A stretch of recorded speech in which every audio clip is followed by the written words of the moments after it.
let's cut across to Kerala. CM Pinarayi Vijayan, who is holding a press conference at this moment. നേരിടേണ്ടി വന്ന കടുത്ത വെല്ലുവിളികളായിരുന്നു.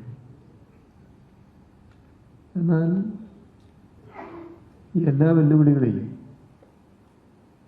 മറികടക്കാൻ നമുക്കായി. കേരളത്തിന് നല്ല രീതിയിൽ മുന്നേറാനായി. ഇത് കൃത്യമായ ദിശാബോധത്തിൻ്റെ അടിസ്ഥാനത്തിലാണ് സംഭവിച്ചത്. LDFന് ഉള്ള രാഷ്ട്രീയ ദർശനം,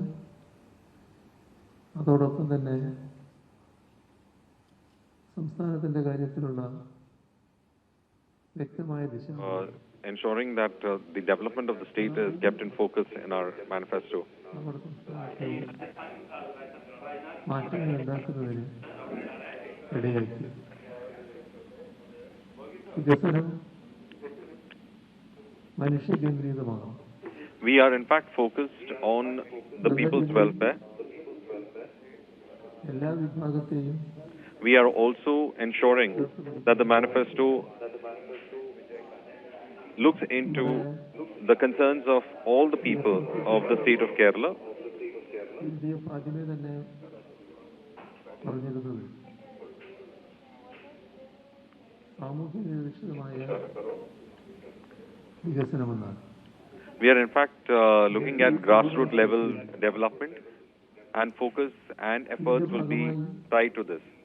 As part of it, സാമൂഹ്യ നീതിയും we are also trying to ensure that social justice, economic equality. നമ്മുടെ പല സംസ്ഥാനങ്ങളിലും In other states, വികസനവും തമ്മിലൊക്കെ ചില വൈരുദ്ധ്യങ്ങൾ കാണാൻ കഴിയും. there are in fact a lot of contradictions when it comes to development.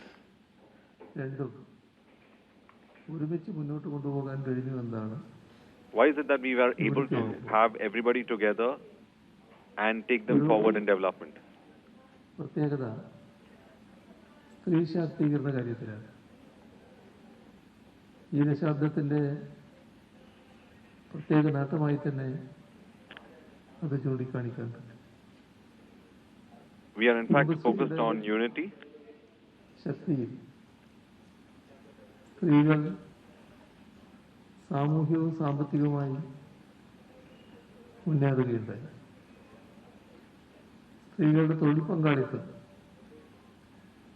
2017-18 26.5%. We have in fact been able to 23-24 ആയപ്പോൾ 36.4% ഉയർന്നു. അതോടൊപ്പം വീട്ടമ്മമാർക്ക് സാമ്പത്തിക സഹായം, സ്വയം തൊഴിലവസരങ്ങൾ, we have in fact created several മേഖലകളിൽ job opportunities in the services sector. ഇത്തരം കാര്യങ്ങളൊക്കെ നമ്മുടെ സംസ്ഥാനത്തിന്റെ These efforts have in fact resulted in big changes in our state. മാറ്റിയതുമായ ഇടപെടലായിരുന്നു. They have been സാമൂഹ്യ സുരക്ഷ interventions that have helped in ensuring Kerala's growth. മുന്നേറ്റമാണ് കേരളത്തിലുണ്ടായത്. There has been social progressive development in Kerala. 600 രൂപയായിരുന്നത് 10 വർഷക്കാലത്ത് ചെലവെടുത്താൽ 2000 രൂപയായി. The daily wage from 600 has in fact moved up towards 2000. 5 വർഷത്തെ കണക്ക് മാത്രം എടുത്താൽ In the last 5 years, 50,000 കോടി രൂപയാണ് ഇതിന് ചെലവഴിച്ചത്. we have ensured that അതേസമയം 50,000 crores is spent for പട്ടയം the market. 4 ലക്ഷത്തിലധികം പട്ടയം വിതരണം ചെയ്യാൻ നമുക്ക് കഴിയും. ലൈഫ് മിഷൻ വഴി Through Life Mission, 5 ലക്ഷത്തിലധികം വീടുകളാണ് നിർമ്മിച്ചു നൽകിയത്. more than 5 lakh houses have been constructed. ഇതിൽ 2 ലക്ഷത്തിലധികം വീടുകൾ പട്ടിക വിഭാഗങ്ങൾക്ക് മാത്രമായി ലഭിച്ചിട്ടുണ്ട്. In that 2 lakh houses have been constructed only for people from lower income strata and also for the fishermen. നമ്മുടെ 60% വീടുകളിലും 60% of our households എത്തിക്കാൻ നമുക്കായി. we are being able to get electricity. In the healthcare sector, വലിയ മാറ്റമാണ് ഉണ്ടായത്. there have been several big changes that have been brought in. One, തസ്തികകൾ സൃഷ്ടിച്ചതാണ്. ഈ കാലയളവിൽ 10,000-ലധികം തസ്തികകൾ ആരോഗ്യരംഗത്ത് സൃഷ്ടിച്ചു. 13,000 കോടി രൂപ money has been, at least 50,000 crores has been spent on the healthcare system സർക്കാർ ആശുപത്രികളിൽ and the government hospitals. OP സന്ദർശനം അത് 13 കോടിയായി ഉയർന്നു. ശിശുമരണ നിരക്ക് ഗണ്യമായി കുറച്ചു കൊണ്ടുവരാൻ നമുക്ക് കഴിയും. രാജ്യത്തെ The states ആരോഗ്യ സൂചിക എടുത്താൽ അതിൽ ഒന്നാമതായി നിൽക്കുന്ന സംസ്ഥാനമാണ് Keralam. among states, healthcare is something that Kerala has looked into, and the state stands first in it. ആരോഗ്യരംഗം പോലെ തന്നെ Just like in the healthcare sector, it is also the education sector which is വിദ്യാഭ്യാസ important. രംഗത്ത് നമ്മുടെ പൊതുവിദ്യാലയങ്ങൾക്ക് നേരിടേണ്ടി വന്ന പ്രതിസന്ധി തകർന്നു പോകുമെന്ന ആശങ്ക ഇതെല്ലാം ദൂരീകരിക്കാനായി. മാത്രമല്ല 11 ലക്ഷത്തിലധികം കുട്ടികൾ പൊതുവിദ്യാലയങ്ങളിൽ പുതുതായി ചേരുന്ന അവസ്ഥയുണ്ട്. അതോടൊപ്പം തന്നെ ഡിജിറ്റൽ വിദ്യാഭ്യാസം വ്യാപകമായി നടപ്പാക്കി. 45,000 ക്ലാസ് മുറികളാണ് സ്മാർട്ട് ക്ലാസ് റൂമുകളായത്. അതോടൊപ്പം ഉന്നത വിദ്യാഭ്യാസ രംഗത്ത്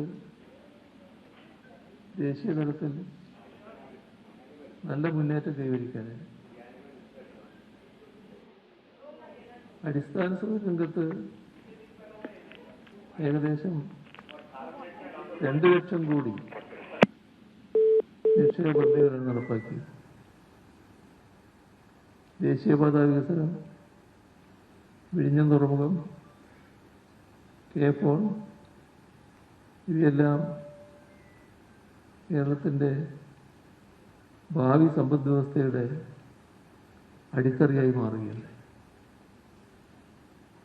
വലിയ മാറ്റം വ്യവസായ രംഗത്തുണ്ടായി. ഈസ് ഓഫ് ഡൂയിങ് ബിസിനസ്സിൽ രാജ്യത്തെ തന്നെ 1ാം സ്ഥാനം കേരളത്തിന് ലഭിച്ചു. IT മേഖലയിൽ തൊഴിൽ. Well, as LDF has launched its manifesto, UDF has also joined the race and they have also unveiled their election promises for the upcoming polls.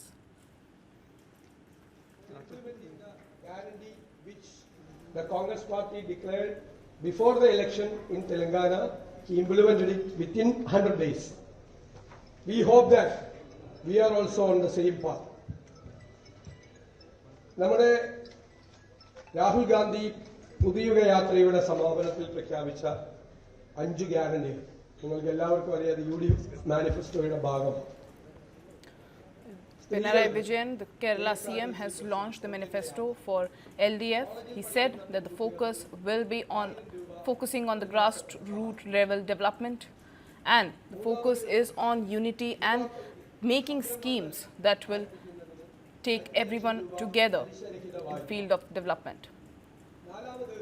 And the political temperature is continuing to heat up in the state of Kerala ahead of the assembly polls. LDF launching its election promises, UDF is also joining the race and they have also unveiled their plan and election promises for the upcoming polls. Pinarayi Vijayan in his press conference pitched for social justice and vowed to even more developed infrastructure and economy for the state of Kerala. 3000 രൂപയായി വർദ്ധിപ്പിക്കുന്നുള്ളതാണ്. ഈ 5+1 guarantee 6 ഗ്യാരണ്ടികളാണ് UDF ഇപ്പോൾ മുന്നോട്ട് വയ്ക്കുന്നത്. പിന്നെ നമ്മൾ തയ്യാറാക്കിയ ഞങ്ങൾ ഈ കാര്യത്തിൽ ഇന്ത്യയിൽ ഒരു പ്രതിപക്ഷവും ചെയ്യാത്തൊരു തയ്യാറെടുപ്പ് നടത്തി. 2 വർഷമായി നമ്മൾ ഗവൺമെന്റിനെ വിമർശിക്കുകയും ഗവൺമെന്റ് പരാജയപ്പെട്ടു എന്ന് ഞങ്ങൾ എസ്റ്റാബ്ലിഷ് ചെയ്യുകയും ചെയ്ത വകുപ്പുകൾ ഞങ്ങൾ ഗവേഷണ തുല്യമായ ഗൃഹപാഠം ചെയ്ത് ഞങ്ങൾ മാനിഫെസ്റ്റോയ്ക്ക് അപ്പുറം വലിയ തോതിൽ The Kerala Assembly polls Handbook of Statistics on Indian States.